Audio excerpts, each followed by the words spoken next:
City Mayor of Malabon City, Mayor Jeannie Sandoval, congratulates the first IMAC Tama-Naba Summit today, and the city always recognizes the importance of midwives in our healthcare system, so that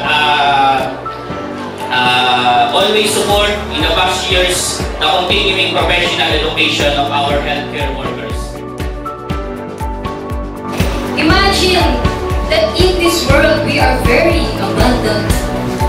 I want everyone to inhale time, like until your lungs can't hold it in.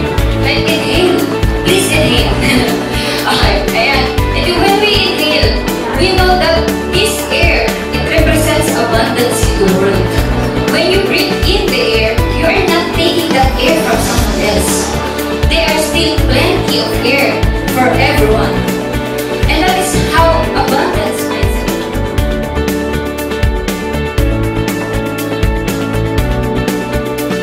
Let me give an overview. Life after illness, like pregnancy, birth, and early parenthood, can be stressful for women and their partners.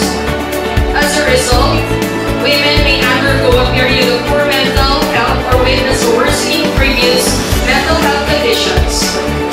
Almost 1 in 5 women will experience a mental health condition during pregnancy or in the year after birth.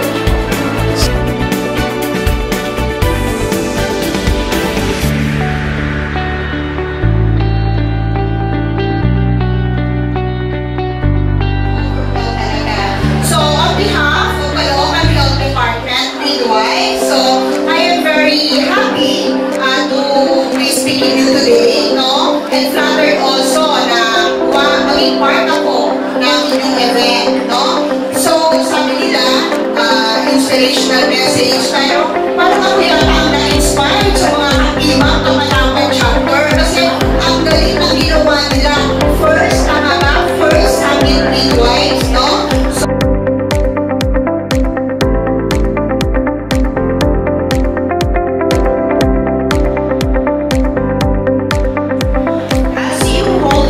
First Tama-Naba Summit 2024. The bond between the mother and her child is molded through your compassion, careful hands.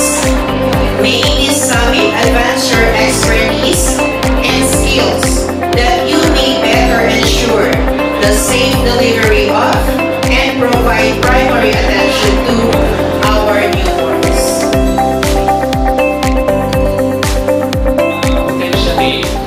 Gusto ng mga kabataan yung emergency contraception.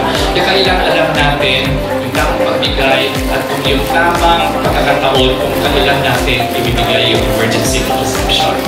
Okay? Kasi available yan eh. Kahit nga walang reseta yan, pwede nilang bilhin yan eh.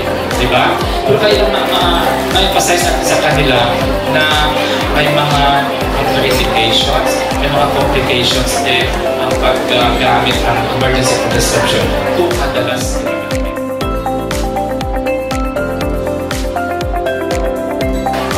gusto ko lang kayo bigyan ng updates kasi ang inyong lola ay nakasign sa training na iba, no? Ano ba ang mga latest? Natutuwa po kami na ang mga training ay napakadami. Una, yun. Meron po tayong RA 7392 na kung saan kayo ay may mga lainin. Pag may nagpasa ng cases or nag-duty sa inyo, kayo ay makakapirma ng mga cases.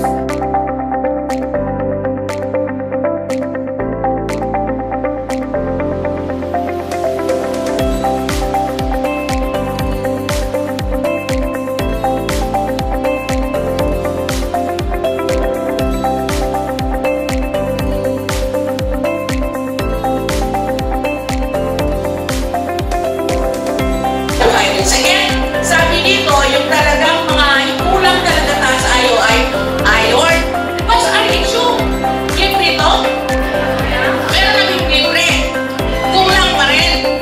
Kulang. So iron, folate, vitamins, A, B, D, C. No, kulang pa rin. Diba? Yun na nga eh. Naman na nga mamatay na sa pertussis pero walang vaccine.